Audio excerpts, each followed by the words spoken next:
하나님 말씀은 히브리서 11장 6절 말씀입니다. 한 구절 말씀입니다.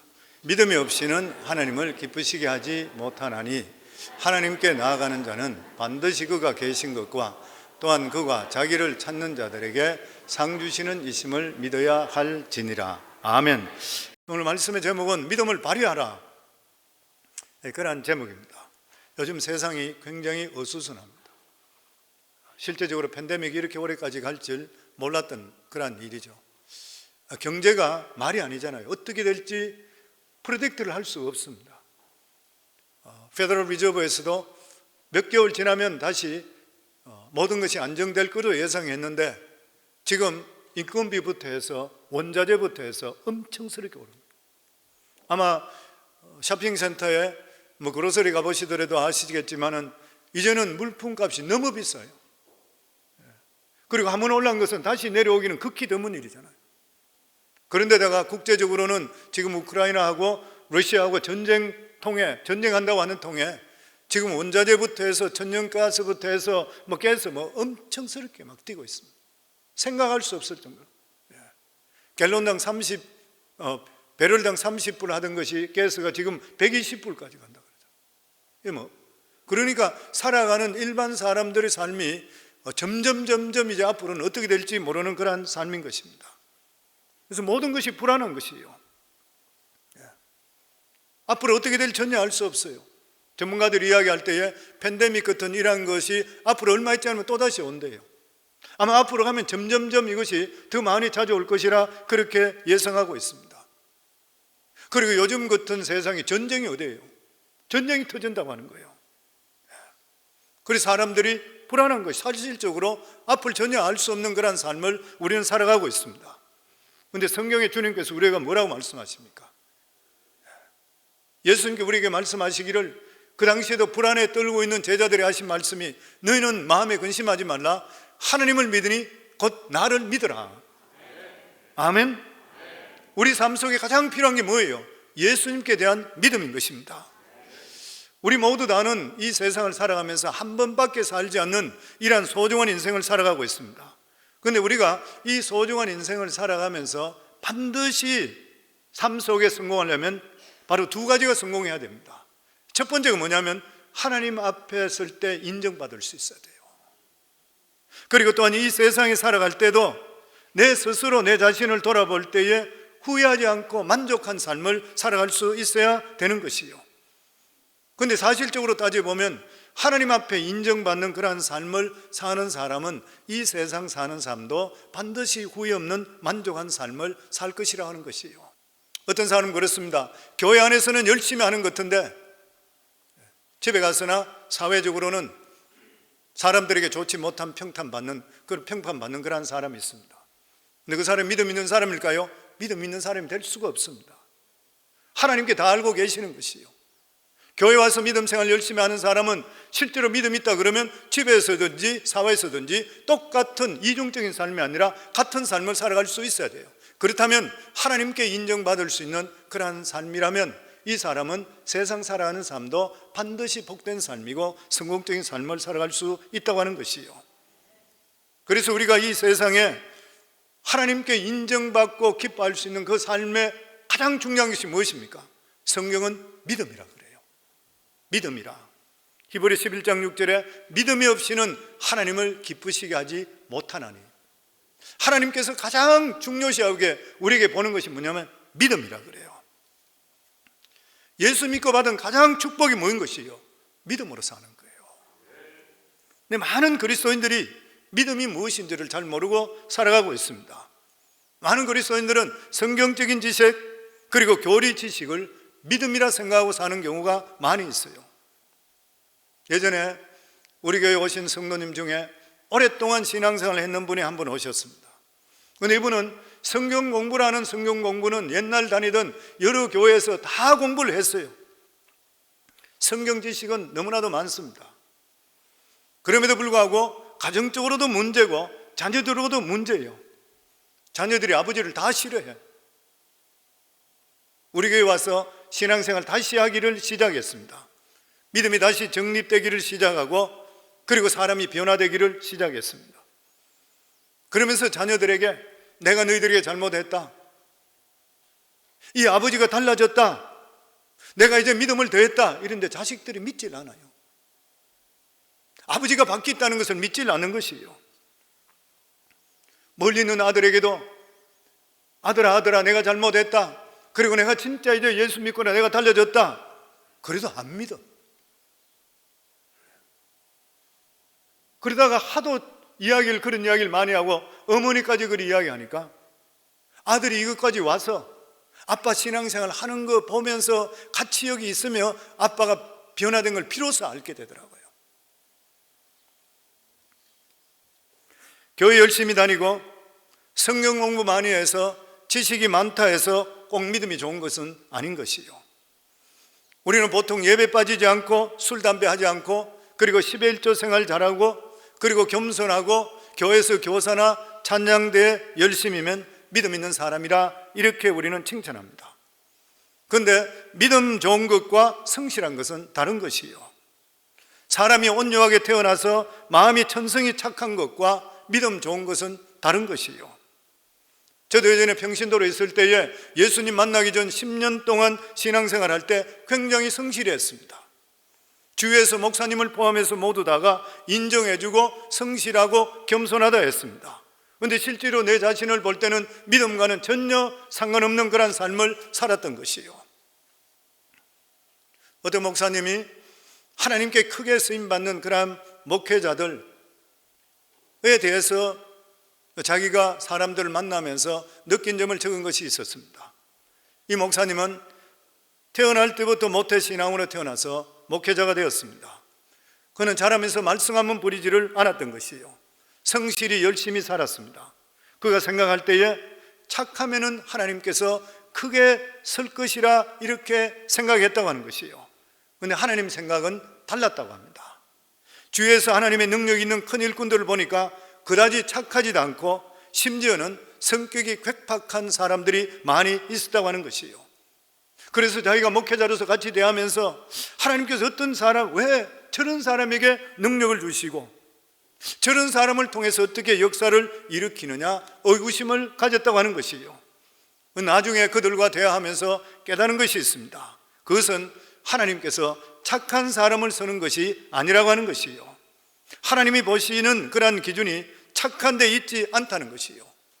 물론 그리스도인이 됐다 그런 것 같으면 우리 삶은 착하고 성실하게 사는 것은 마땅한 것입니다.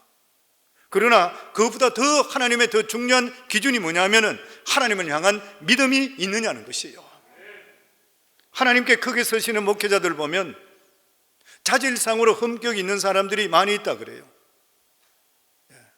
어떨 때는 보면 이야기하다 보면 가슴이 철렁하는 그런 경우들도 있다 그래요.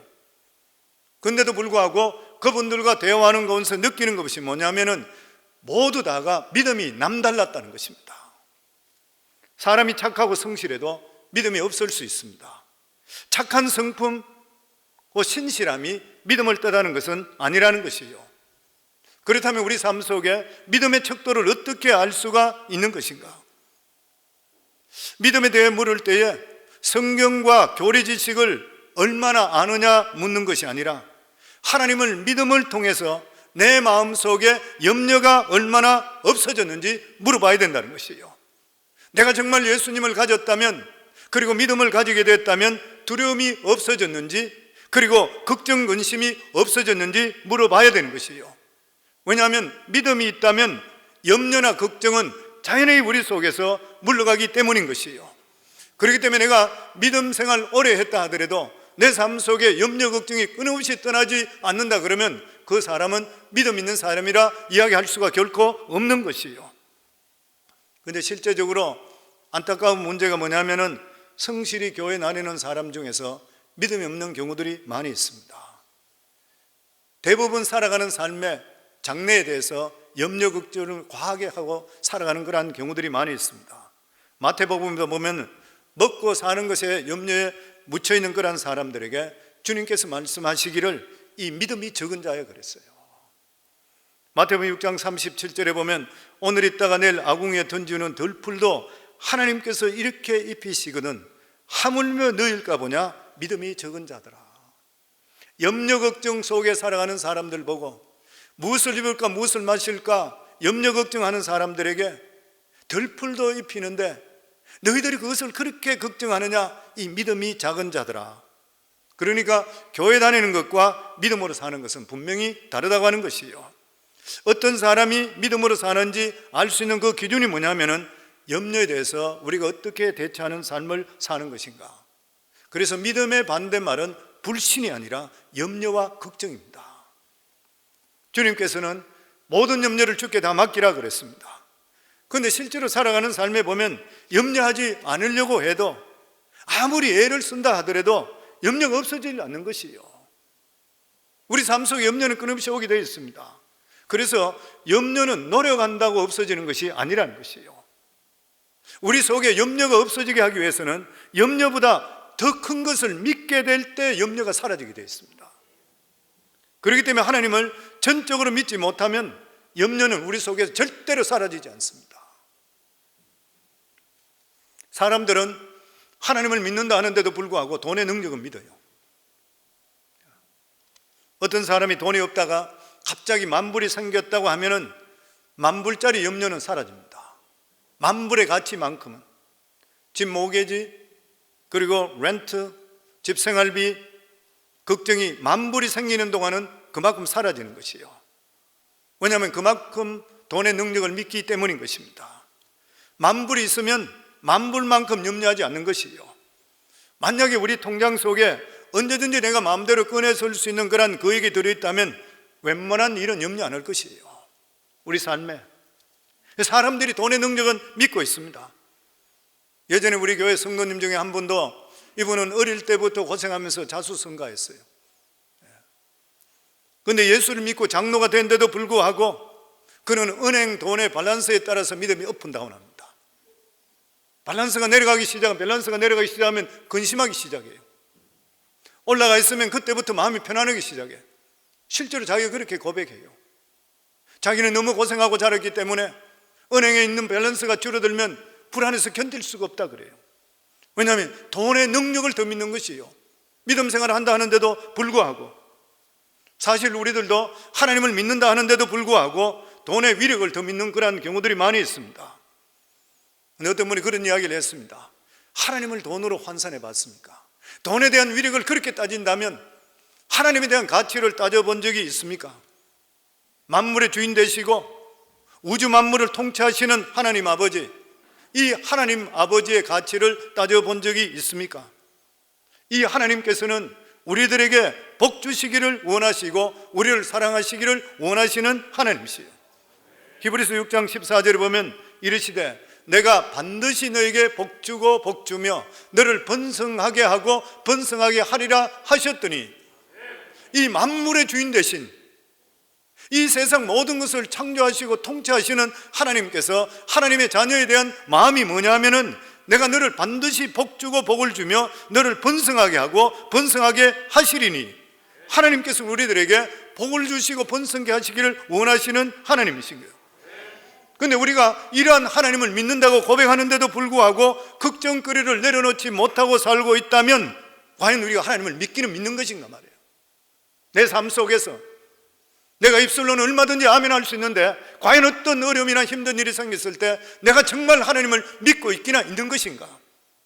그래서 우리 삶 속에 가장 중요한 게 뭐예요? 하나님의 살아계심을 만나셔야 돼요.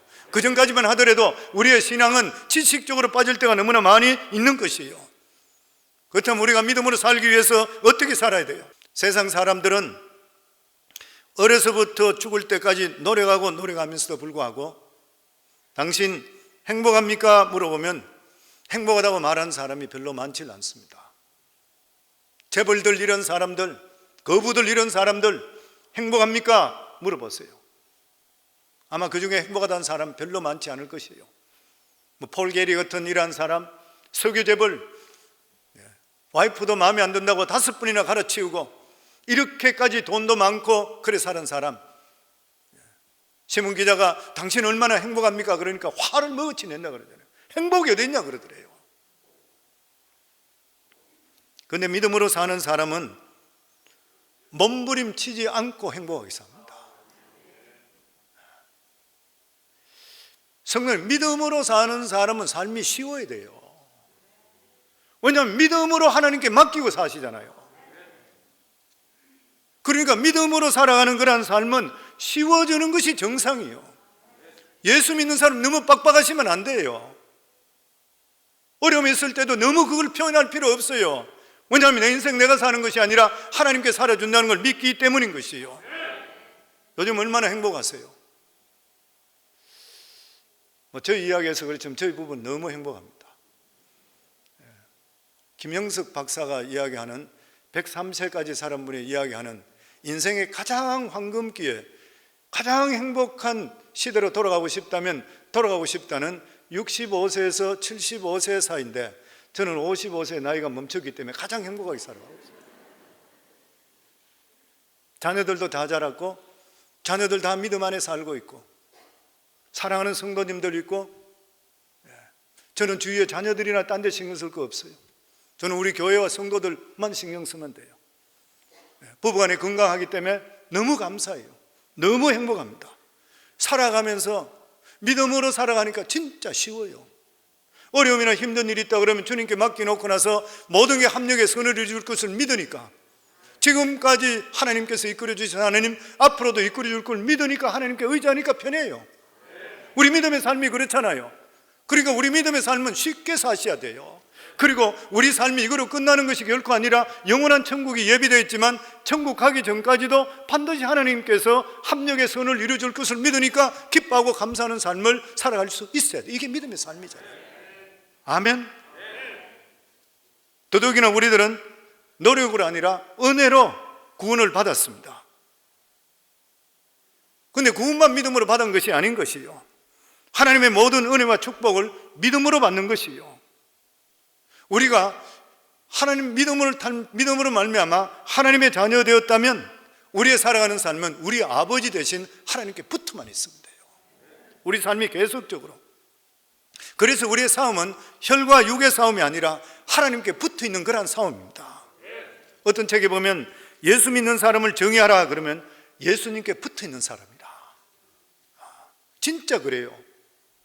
우리는 예수님께 철저하게 붙어 있어야 돼요. 왜 그렇습니까? 우리 안에는 능력이 없기 때문인 것이에요. 우리는 예수님께 붙어 있으면 예수님께 주시는 자원을 통해서 모든 것을 이루어 나가는 모습이 바로 성도의 모습인 것이에요. 그래서 요한복음 15장 4절을 보면 내 안에 거하라 나도 너희 안에 거하리라. 가지가 포도나무에 붙지 아니하면 스스로 열매를 맺을 수 없음 같이 너희도 내 안에 있지 아니하면 그리하리라. 우리는 포도나무가 아니라는 거예요. 우리는 자원을 창출할 수 있는 능력이 없어요. 만주의 주 되시는 예수 그리스도가 포도나무라. 우리는 거기 가지기 때문에 가지는 나무 둥지에 붙어 있어야 돼요. 왜 예배 중심, 말씀 중심, 신앙 중심, 교회 중심, 성전 중심, 왜 그런 것이? 붙어 있기 위해서요. 붙어 있기. 계속 붙어 있어야 돼요. 우리가 여기서 떨어지는 순간부터 능력이 없어지기 시작하는 것이에요. 우리는 떨어져 버리면 우리는 아무것도 아니에요. 그래서 요한복음 15장 5절에 보면 나는 포도나무에 너희는 가지라. 그가 내 안에 내가 그 안에 거하면 사람이 열매를 많이 맺나니 나를 떠나서는 너희가 아무것도 할 수 없느니라. 우리 예수 믿는 사람은 그렇잖아요. 하나님 떠나서 뭘 할 수 있어요? 무슨 능력이 있어요? 아무것도 없어요. 그렇기 때문에 우리는 예수님께 붙어 있을수록 능력 있는 존재가 되는 것이에요. 성도란 무엇입니까? 포도나무에 붙어 있는 존재라. 아멘. 우리는 예수님께 붙어 있으면 있을수록 강력한 존재로 바뀌게 되어 있는 것이에요. 그래서 사도 바울은 빌립보 4장 13절에 보면 내게 능력 주시는 자 안에서 내가 모든 것을 할 수 있느니라. 이게 무슨 고백이요? 예수께 붙어 있는 자의 고백인 것이에요. 우리는 얼마든지 예수 안에 붙어 있다면 이런 일이 우리 삶 속에 일어나게 돼 있어요. 할 수 있거든 무슨 말이냐? 믿는 자에게 능치 못함이 없느니라. 붙어 있는 자들에게 능치 못함이 없어요. 붙어 있어야 되는 것이에요. 붙어 있어야지. 그래서 예수님을 종교적으로 이해해서 안 되는 것이에요. 그냥 주일날 와서 찬송 부르고 설교 듣고 기도 몇 마디 하고 그리스도와 연관성 있다, 다 이뤘다 생각하지를 말아야 돼요. 우리가 예수 믿는다는 것은 사망에서 생명으로 옮겨졌어요.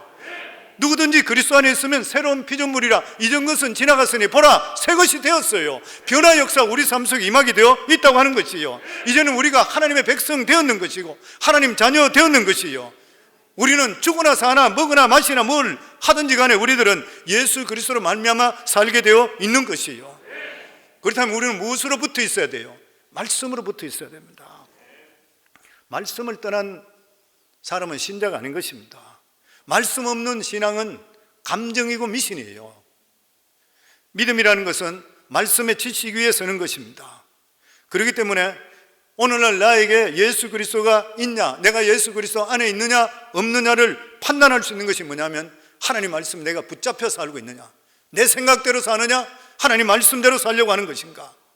그렇기 때문에 우리 삶 속에 끊임없이 하나님 말씀을 그리워하고 말씀을 읽고 말씀을 듣고 큐티하셔야 되고 말씀 계속 읽어야 되고 가정예배 드려야 돼요. 가정예배 드리시는가요?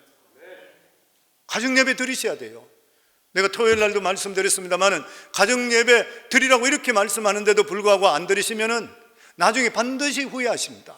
왜냐하면 자녀들과 함께 되고 믿음의 가문 일으키려고 그러면 가정예배 안 드리고는 못 일으켜요. 나중에 가서 얼마나 후회하려고 그래요. 저는 믿음 생활하고 나서 가장 중요하게 느끼는 것이 뭐냐면 내 신앙을 가지고 있는 신앙, 이것을 자녀들과 함께 나눌 수 있어야 돼요. 자녀들과 함께 나눠요. 우리 자녀들에게도 제가 계속 만나면 이야기, 내 윤이다 그러고 이야기하는 게 뭐냐면 내가 너희들 믿음으로 책임졌으니까 너희들은 너 자녀 책임져라. 그리고 그 다음 자녀는 그 다음 자녀 책임져라 그래라. 역대기를 수요일마다 강의하고 있는데 역대기에 보면 하나님께 택한 백성인데도 불구하고 그 원뿌리 속에서 불신앙의 뿌리가 얼마나 많이 나온지 몰라요. 내가 예수 잘 믿는다고 내 자손들이 모두 다 믿음에 들어올 거라고 천만에요. 성경적으로 보세요. 내가 잘 믿는다 이거 전부 다 들어오는 거예요? 아니에요. 그렇기 때문에 모세가 이스라엘 백성들 가나안 들어가기 전에 했어요. 피를 토하면서 했는 말이 그 말이잖아요. 들으라 이스라엘아, 자녀들에게 자나 깨나 누울 때나 앉을 때나 그럴 때나 무엇을 할 때든지 하나님 말씀을 가르칠 것이며, 이게 가정예배를 시작해야 돼요. 그러니까 성도님들 가정예배를 통해서 부부간에도 소통하고 자녀들도 소통하고 그리고 믿음의 가문 일으킬 수 있기를 주의 이름으로 축원합니다. 말씀이 있어야지 능력이 나타나요. 하나님 말씀을 헬라어로 두 가지로 말씀하고 있습니다. 로고스란 말이 있고 레마라는 그런 말이 있습니다. 로고스란 말은 창세기부터 계시록까지 기록되어 있는 그런 말씀을 가리킵니다. 지식으로서의 말씀인 것이죠. 머릿속에 하나님 말씀이 아무리 지식으로 가득 차 있다 하더라도 우리 마음을 뜨겁게 하고 우리 마음을 감동시켜서 내 삶 속에 행동으로 나타나지 아니한다면 하나님 말씀은 하나의 지식으로 남는 것이 이게 로고스입니다. 그러나 성령의 감동을 받아서 이 하나님의 말씀이 머릿속에 있지 아니하고 내 마음속으로 이해되기를 시작하고 말씀이 깨닫기를 시작하고, 그동안 내가 그렇게 많이 읽고 그동안 그렇게 많이 설교를 들은데도 불구하고 별 의미 없이 그냥 머릿속에 지나가는 말씀이 갑자기 내 마음속에 부딪히기 시작해요. 숲을 태우는 불과 같이, 바위를 깨트리는 방망이 같이 내 마음속에 부딪혀 오길 시작하고 내 마음속에 불같이 타오르면서 말씀을 깨우칠 때가 있는 것이요, 이것이 바로 말씀이 내 속에 들어오면서 깨닫게 하고 그리고 감동을 받음을 통해 로고스라는 그런 말씀이 성령으로 말미암아 레마가 되는 거예요. 이게 깨달아지는 그런 말씀입니다. 이해되는 그런 말씀인 것이요, 내 것이 되는 그런 말씀입니다. 내 말씀이, 하나님의 말씀이 로고스에서 레마로 내 마음속에 불타오를 때에 이게 우리 속에 믿음이 들어오기 시작해요. 불같은 믿음이 들어오기 시작합니다. 그때부터 할 수 있거든요. 무슨 말이냐? 믿는 자에게 능치 못함이 없는 일을 할 때에 그게 내 마음속에 들어오기를 시작하는 것이에요. 내 마음속에 레마가 들어오는 순간부터 인간이 상상할 수 없는 위대한 일이 우리 속에 일어나고 하나님의 기적이 일어나기를 시작하는 것이에요. 이거는 통상적인 믿음이 아닌 것입니다. 레마를 통해서 믿는 그런 믿음은 말씀을 통해 하나님의 믿음이 우리 속에 들어오는 것이에요. 이러한 믿음이 들어오게 될 때는 이 산을 들리어 바다로 던지우러 할 때에 그 던지는 믿음이 들어오면서 내 삶 속에 기적이 일어나게 되어 있는 것이에요. 이게 말씀의 능력입니다. 그냥 지식적으로 듣는 것이 아니에요. 그러니까 하나님 말씀이 들어올 때 하나님 저 말씀이 내 마음속에 레마로 들어서 역사하여 주시옵소서 하나님께 간절하게 기도하는 마음으로 받아들일 수가 있어야 돼요. 그리고 내가 능력이 없을 때 성령님 도와주세요. 성령 안에 있는 사람이 포도나무에 붙들려 있는 그런 사람이라. 하나님께서 우리들에게 말씀하시기를 너희를 고아와 같이 버려두지 않게 하신다 그랬습니다. 혼자 살지 않게 했어요. 하나님께서는 성령 하나님을 우리 속에 보내주시어서 우리의 신앙을 도우시면서 믿음으로 살도록 만들어 주시어서 고아와 같이 외롭게 살지 않게 만들어 주신 분이 성령 하나님이시요. 그렇기 때문에 성도님 살아가는 삶 속에 끊임없이 성령님을 인정하고 사랑하고 환영하고 모셔드리기를 주의 이름으로 축원합니다. 아멘. 우리가 믿음으로 살아가는 그러한 삶 속에 믿음을 죽이는 그러한 일들을 할 때가 많이 있습니다. 믿음을 죽이는 것이 뭐냐면 첫 번째가 뭐냐면 말입니다. 말인 것이요. 왜 나에게 믿음이 없느냐? 자기 입술의 고백을 들어보면 돼요. 그렇게 이야기합니다. 사람들이 살아가는 삶이 괴롭게 사는 사람, 어렵게 사는 사람, 그리고 믿음 있다고 하는데도 불구하고 믿음적으로 살지 못하는 사람, 그런 사람은 어릴 때부터 믿음적이지 않은 말을 너무 많이 들어서 그래요. 너는 안 돼, 너는 못해, 이 못난 놈, 너는 꼭 바보 같은 짓만 해, 너는 왜 그것밖에 못하니, 나가서 죽으라든지, 너는 왜 이 아이같이 그렇게 못하니. 부부간에도 이야기할 때 왜 당신은 옳게 하는 거 하나도 없어. 좌절시키는 말, 낙심시키는 말, 비웃는 말, 그리고 모욕적인 말, 이런 것도 우리 마음속에 믿음을 빼앗아가 버립니다. 성령, 우리 말에 얼마나 능력인지 아세요? 잠언 18장 21절에도 보면 죽고 사는 것이 혀의 힘에 달렸나니 혀를 쓰기 좋아하는 자는 혀의 열매를 먹으리라. 죽고 사는 것까지 우리 혀에 달려있대요. 보통 큰 권세가 아닌 것이에요. 얼마나 권세가 크기에 죽고 사는 것이 달려있다는 것이에요. 탈무드에, 유대경전 탈무드에 인간의 혀에 대해서 이런 이야기가 있습니다. 한 나라 임금이 하루는 광대 시몬에게 세상에 가서 가장 좋은 것을 구해오라, 그리고 다른 사람 요한에게 세상에 가서 가장 나쁜 사람을 구해오라. 두 사람이 돌아와서 임금에게 자신들이 찾은 것을 상자에 담아 내어놓습니다. 가장 좋은 것이 무엇인가 뚜껑을 열어봤더니만 혀가 들어있습니다. 가장 나쁜 것이 무엇이냐, 상자를 열어봤더니만 역시 혀가 들어있는 것이요. 가장 좋은 것도 혀요, 가장 나쁜 것도 혀인 것이요. 새치 혀가 우리 인생의 운명을 결정한다는 것이요. 요즘 사람들이 암에 많이 걸립니다. 보면은. 근데 암 때문에 죽는 것이 아니라 절망적인 말 때문에 죽는다 그래요. 나는 암에 걸렸구나, 나는 절망이야, 나는 죽는구나, 이러한 것들이 우리를 죽인대요. 실험을 했는데 암을 고치는 똑같은 의사가 똑같은 증상이 있는 환자들에게 똑같은 약을 주었는데 한 의사는 22%의 환자만 나왔고 다른 한 의사는 74%의 환자가 나왔다 그래요.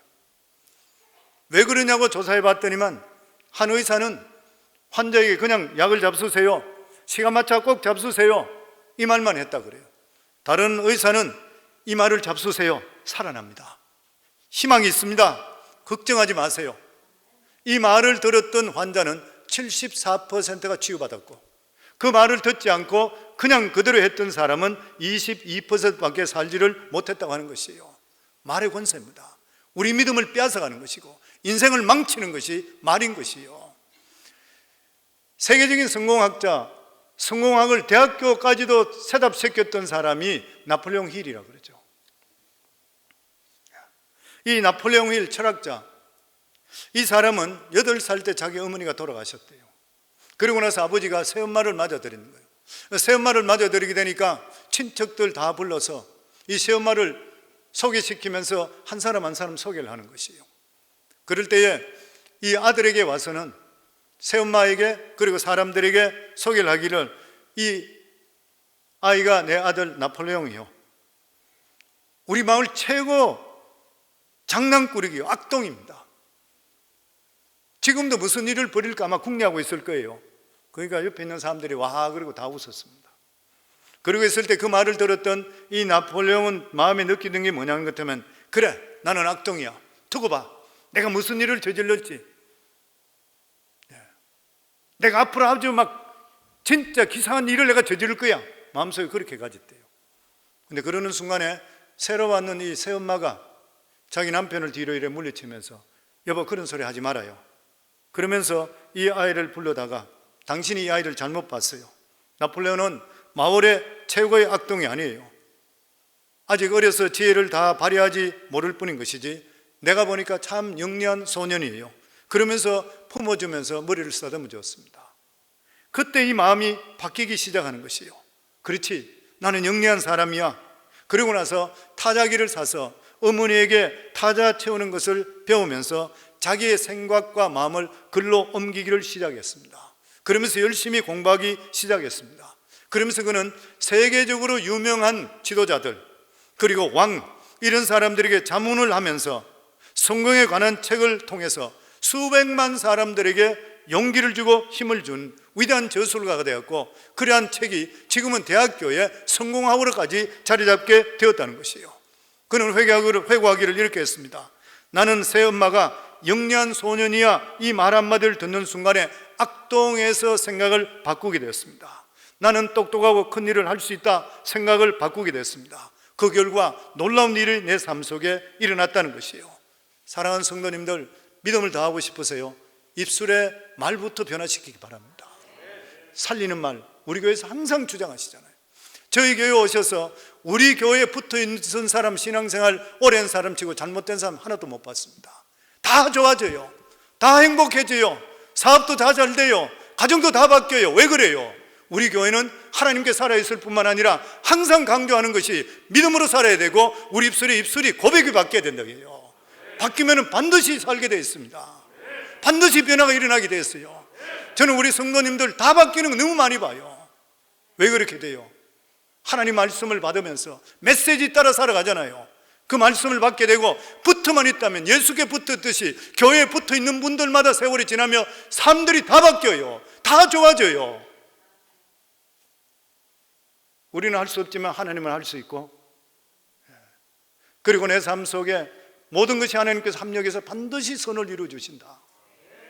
그리고 우리 입술에는 반드시 긍정적이고 적극적이고 죽어가는 순간까지도 감사하고 적극적인 말을 입술 속에 뱉으셔야 돼요.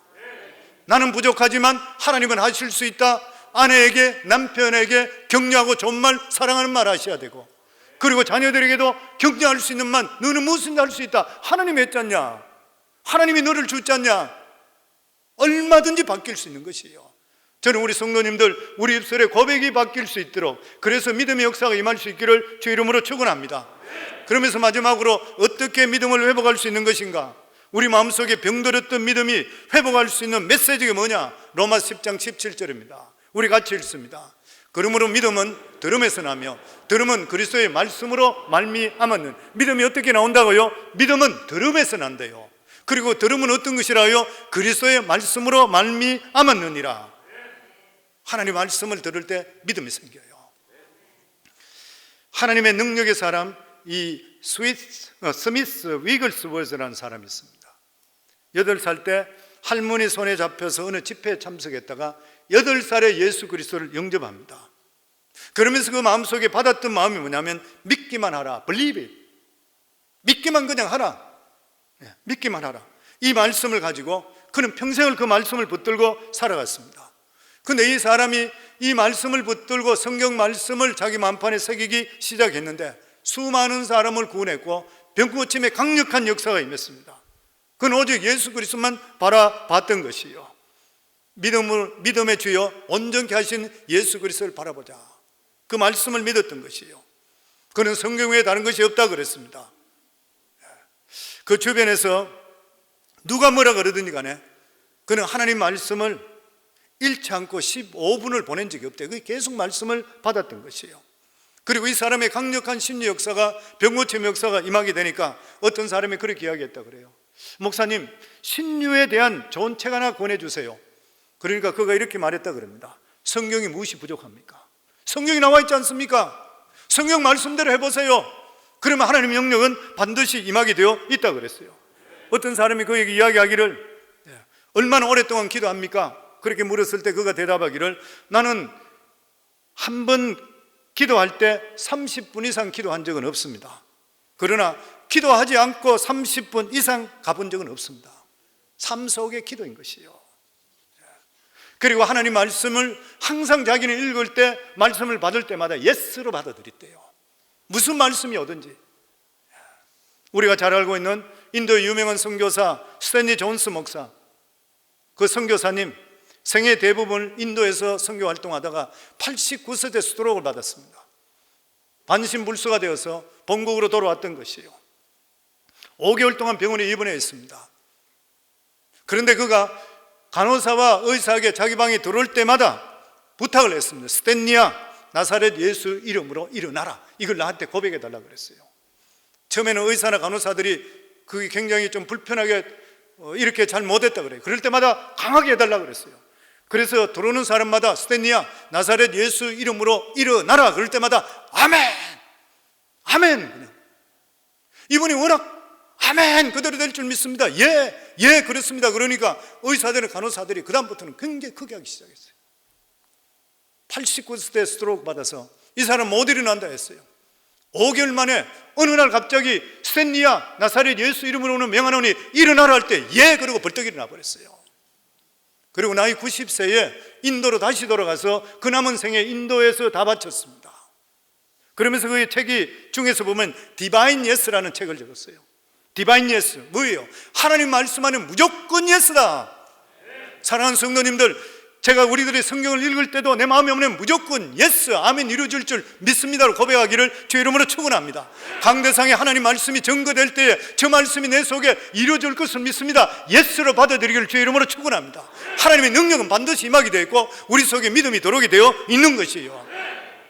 믿음 있으세요? 믿음 있다면 내 속에 염려 걱정 누구한테 맡겨야 돼요? 하나님께 다 맡기셔야 돼요. 믿음의 척도는 내 삶 속에 염려 걱정을 내가 가지고 있느냐 주님께 맡기느냐 결정되어 있습니다. 사랑하는 귀한 성도님들, 우리가 주님 앞에 설 때까지 살아있는 순간 끊임없이 세상은 어려움이 와요. 계속적으로 힘든 일, 생각하지 못한 일들이 계속 생겨요. 가정 속에 생길 수 있고 건강이 생길 수 있고 직장이 생길 수 있고 다 생겼어요. 그럴 때마다 우리 사랑하는 성도님들, 우리 속에 있는 염려 걱정을 하나님을 더 사랑하고 하나님의 능력으로 채우기를 주 이름으로 축원합니다. 그러면 인생이 쉬워져요. 우리 예수 믿는 사람은 예수님께 모든 죄를 짊어지시고 모든 어려움을 지으시기 때문에 우리 삶은 세상 사람과 틀리게 쉽게 사셔야 돼요. 이 쉽게 살 수 있는 비결이 믿음입니다. 이렇게 귀한 믿음을 예수 그리스도를 우리에게 허락해 주셨어요. 저는 우리 성도님 모두 다 믿음으로 승리하기를 주의 이름으로 축원합니다.